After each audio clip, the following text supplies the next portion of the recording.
Akhirnya apa? Pikirannya stagnan, tidak kreatif.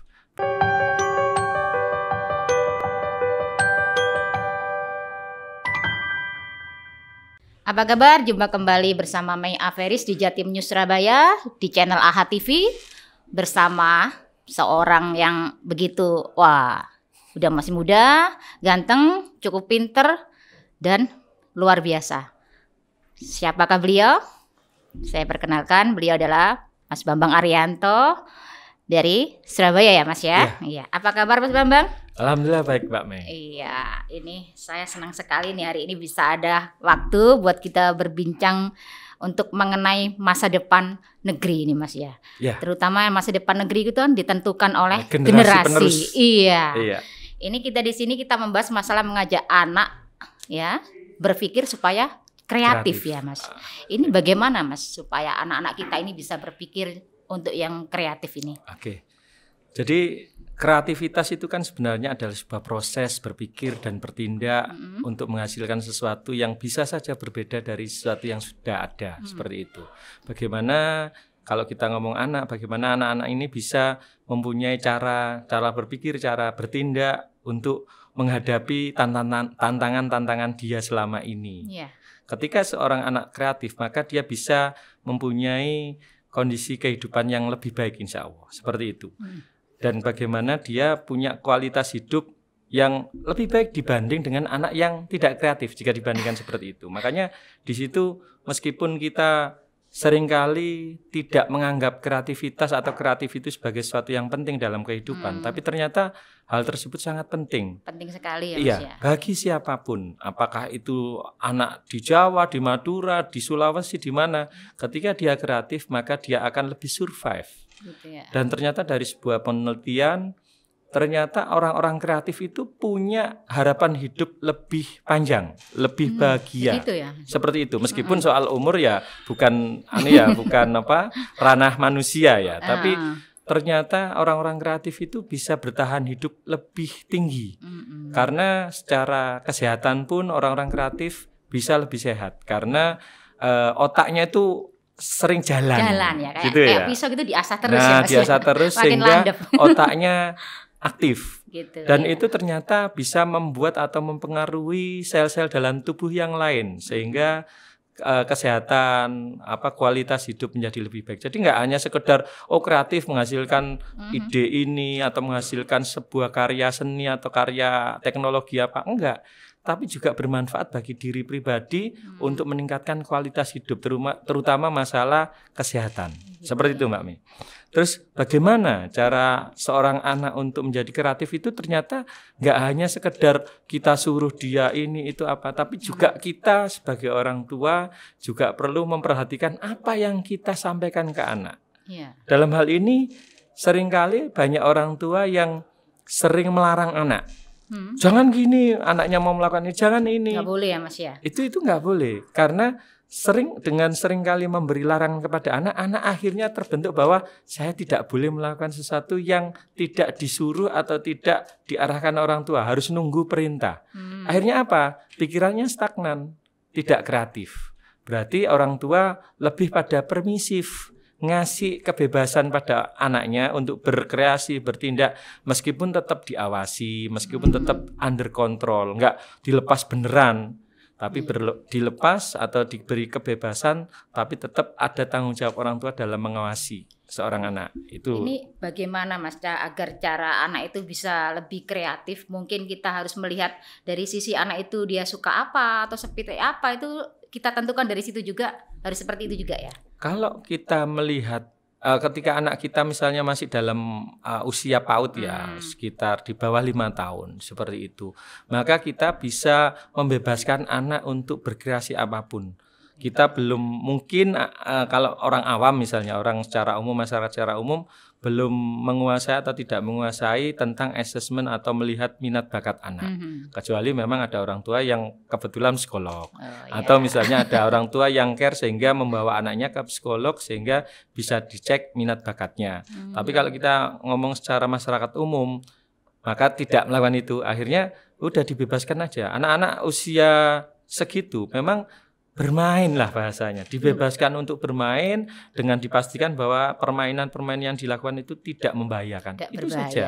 gitu aja, Dan ya. anak-anak itu tadi jangan terlalu sering dilarang. Nggak boleh, jangan ini itu, harus ini harus itu. Ketika orang tua sering melakukan itu, anaknya biasanya nggak kreatif karena takut. Takut ya untuk Takut, berkembang tuh apalagi takut. misalnya orang tua itu terlalu banyak menghukum anak ketika anak melakukan kesalahan, padahal kesalahannya dikit tapi Hukumannya dihukumnya berat. gitu kan. Atau mungkin karena mohon maaf ada orang-orang tua yang punya masalah masalah pribadi maupun di kantor atau apa.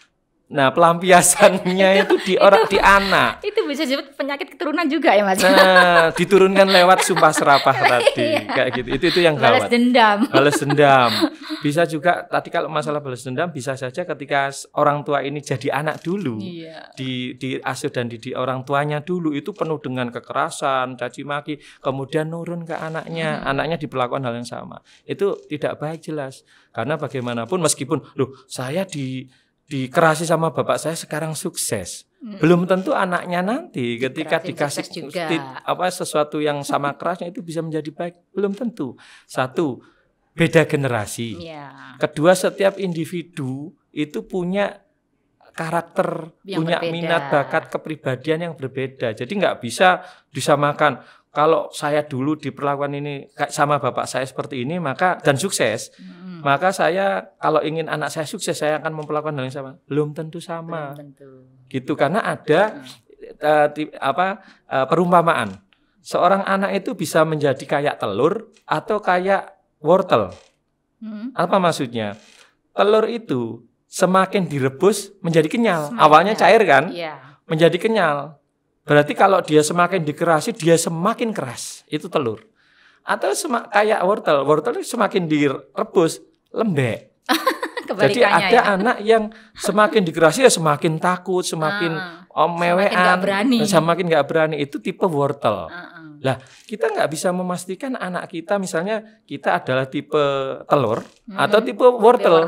Gitu itu nggak bisa sama anak kita nanti seperti itu. Meskipun memang pembagiannya nggak cuma dua itu sih, banyak variasi ya.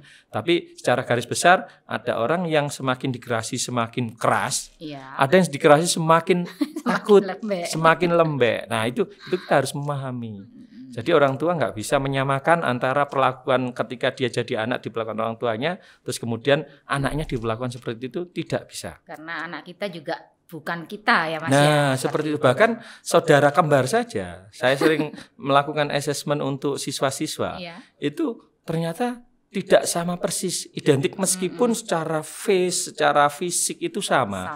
Tapi ternyata kepribadian mereka itu bisa saja ada sebagian yang sama, sebagian yang berbeda jauh.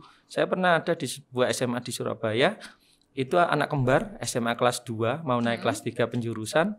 Terus kemudian saya asesmen itu ternyata satunya itu mandiri. Sedangkan satunya itu sangat tergantung sama orang tua, penakut apa segala macam. Satunya yang tadi itu pemberani, yang ini penakut loh. Kok bisa ya? Padahal anak kembar identik sama-sama laki, kumisnya ya kurang lebih sama gitu kan. Seperti itu Mbak Mi. Kemudian bagaimana untuk meningkatkan anak menjadi kreatif lagi itu ya itu tadi, dibiarkan anak itu bermain, berkreasi sebebas mungkin sehingga pikiran mereka terbiasa untuk bebas. Gitu. Dalam hal ini mungkin main-main kayak Lego, main pasir apa itu namanya Play-Doh ya. Play-Doh. Nah, itu akan membentuk karakter anak yang kreatif ketika anak itu sering waktu kecil itu sering dikasih mainan-mainan kayak gitu. Mohon maaf, bukan mainan gadget yang cuma itu aja. Itu akan mematikan kreativitas. Kan ada Mas ya, kadang ada saya perhatikan ya bukan cuma 1-2, banyak mungkin. Termasuk anak saya sendiri juga waktu itu juga seperti itu ya kan. Suka pegang sekali pensil warna ya kan. Dia suka coret-coret tembok, itu kan juga sebagian kreatif ya itu. Cuma kan nggak bagus juga kalau tembok semua coret-coret ya kan. Lah tinggal bagaimana mengarahkan. Makanya tadi kan anak diberi kebebasan berekspresi tapi kita mengontrol. Kalau misalnya kita tidak mau anak itu mencoret-coret tembok ya dikasih papan tulis kayak yang whiteboard gitu atau ada kan apa namanya gambar, kertas gambar. Intinya kreativitas itu adalah bagaimana seseorang anak itu diberi wacana banyak perbedaan, banyak variasi. Banyak warna ya. Banyak warna. Pledoi itu juga banyak Mainan, bentuk, banyak ya. warna. Terus Lego itu kan warna, bentuk, terus macam-macam. Nah, kreativitas adalah itu. Bagaimana seorang anak bisa mengenali banyak variasi yang bisa dia lakukan untuk satu hal.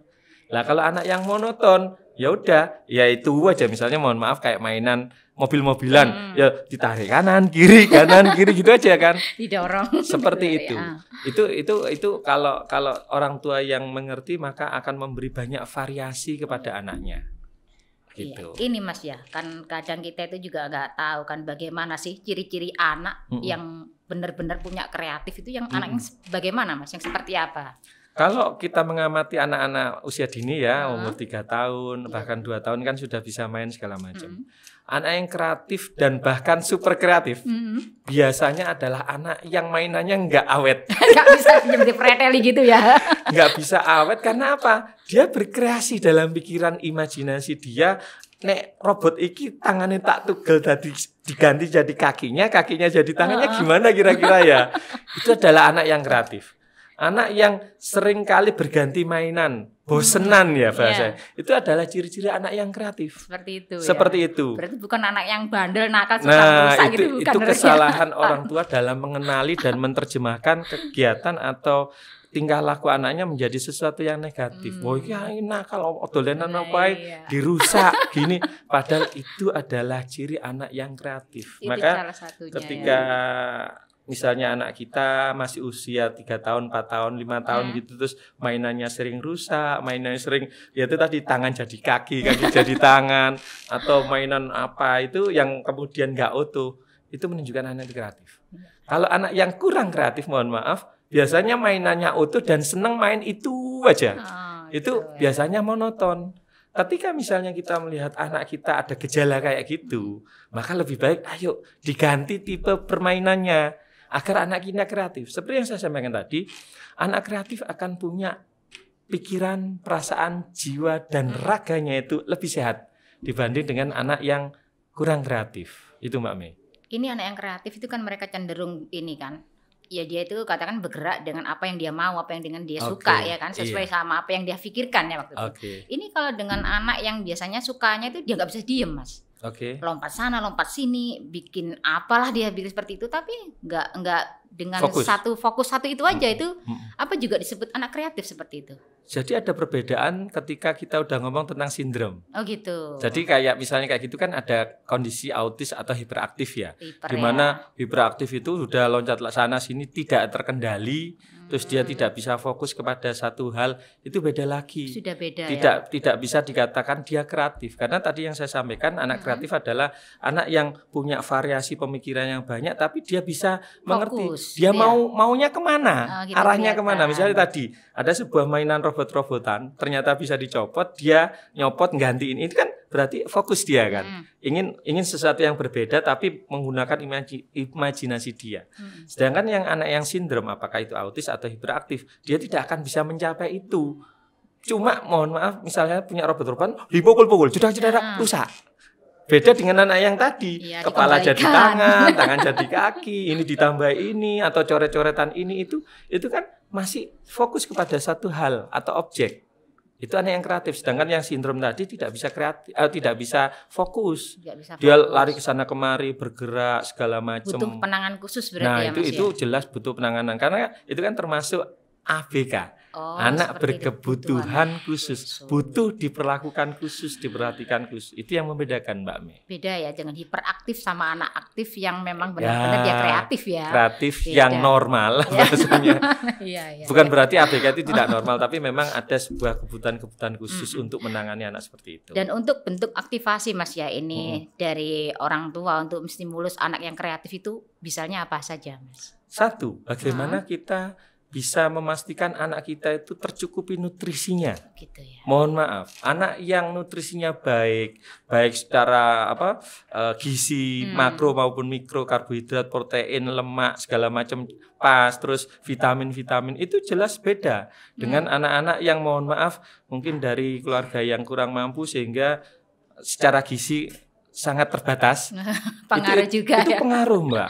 Meskipun seringkali ada yang menyampaikan bahwa seseorang yang hidup dengan banyak keterbatasan itu menjadi lebih kreatif. Gitu. Karena dia harus berpikir keras untuk bagaimana mengatasi kesulitan-kesulitan hidupnya. Itu kan. Dibanding dengan anak yang semuanya sudah cemepak, sudah ada semua, akhirnya tidak kreatif, jaga tidak mandiri segala macam. Tapi kalau orang tuanya paham, meskipun mohon maaf orang tuanya kaya, tapi orang tuanya care, dia bisa menyediakan semua sesuai dengan kebutuhan. Karena dalam tanda petik orang tua ini memahami anak.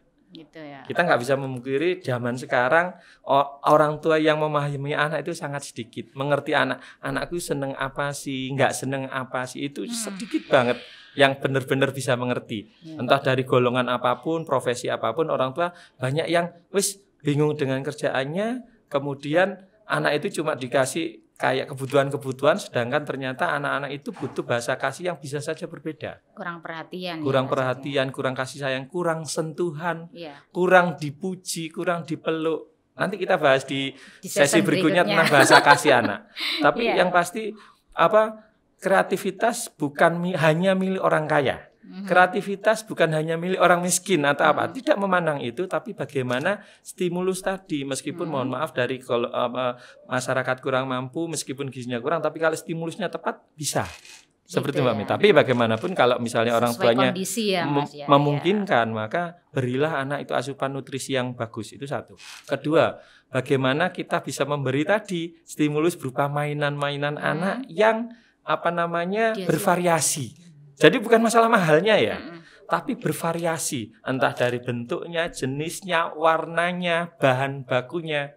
Tapi kita harus ingat mungkin, zaman dulu di desa, anak-anak itu nggak disediakan apa-apa, tapi kreatif. Bikin tembak-tembakan dari gedebok pisan, bikin mobil-mobilan dari ini, dari apa. Nah, itu karena mereka diberi kebebasan oleh orang tuanya untuk berkreasi.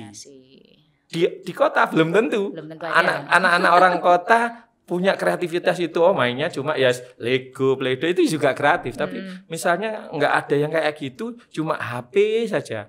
Meskipun di HP itu kan ada game-game yang bisa meningkatkan kreativitas. Tapi bagaimanapun tadi seperti saya sampaikan, kreativitas nggak cukup di pikiran, tapi harus di aplikasi. Jadi harus ada gerak. Jadi antara vision atau visual, auditory atau pendengaran dan kinestetik, gerak itu harus imbang.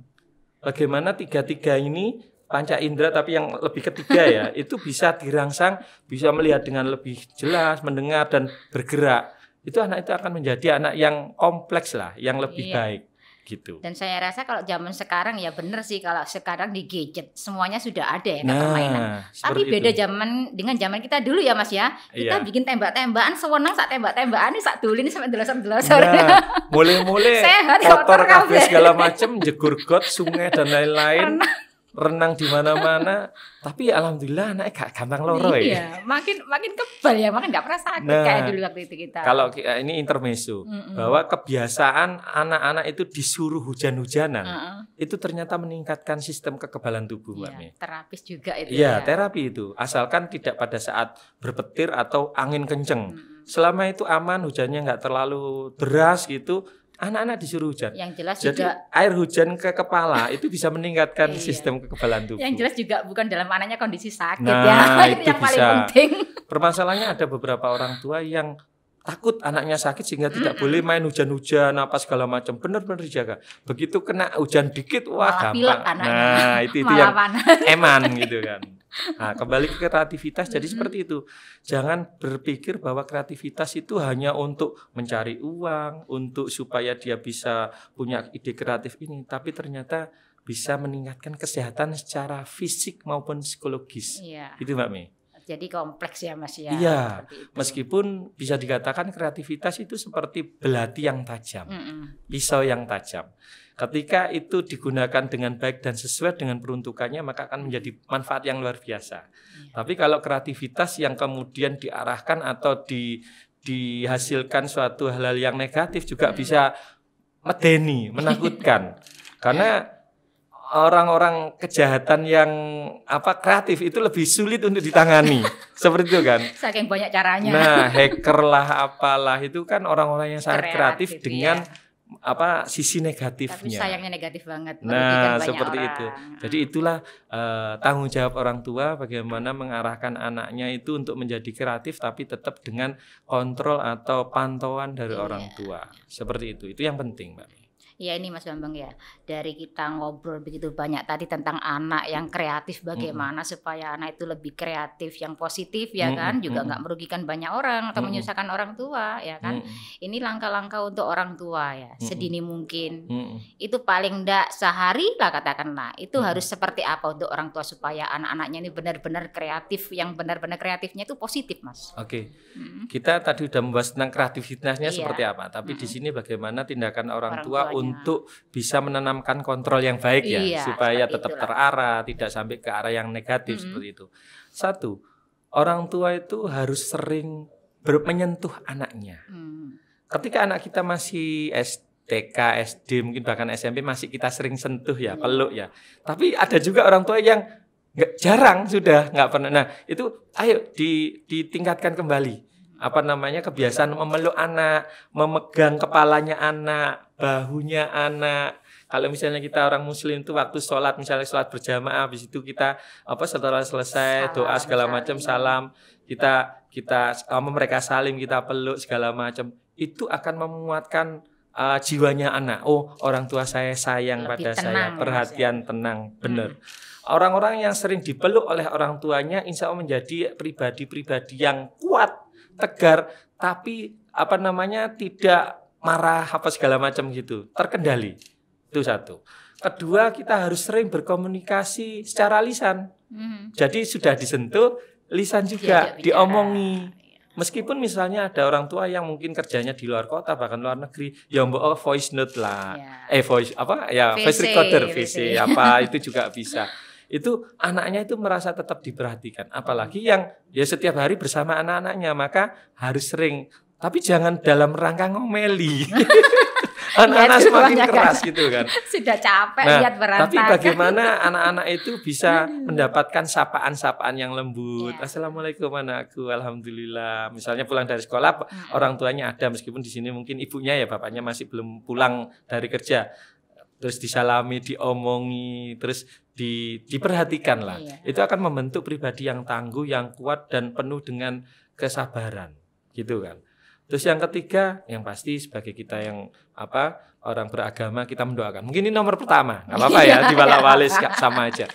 Jadi kita mendoakan anak-anak kita. Saya sering kali mendengar, saya sudah mendoakan anak saya Pak, tapi kok anak saya masih kayak gini. Itu bisa saja salah dalam berdoa, bukan doanya salah, tapi salah dalam berdoa. Misalnya gini, seringkali kita berdoa, tapi pikiran kita kemana-mana, tidak fokus pada apa yang kita doakan, kita tidak fokus pada Tuhan yang sedang kita mintain itu dengan doa.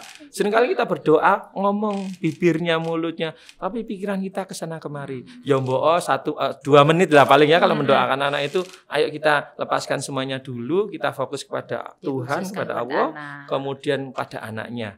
Kita doa, ya Allah ini, udah jangan pikiran lain.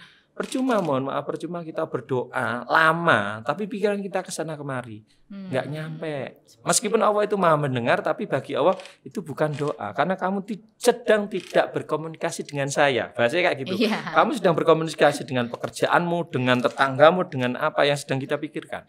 Padahal doa yang bisa terkabul insya Allah ketika pikiran, perasaan, mulut, hati itu menjadi satu. Itulah doa yang akan makbul lah bahasa kayak gitu.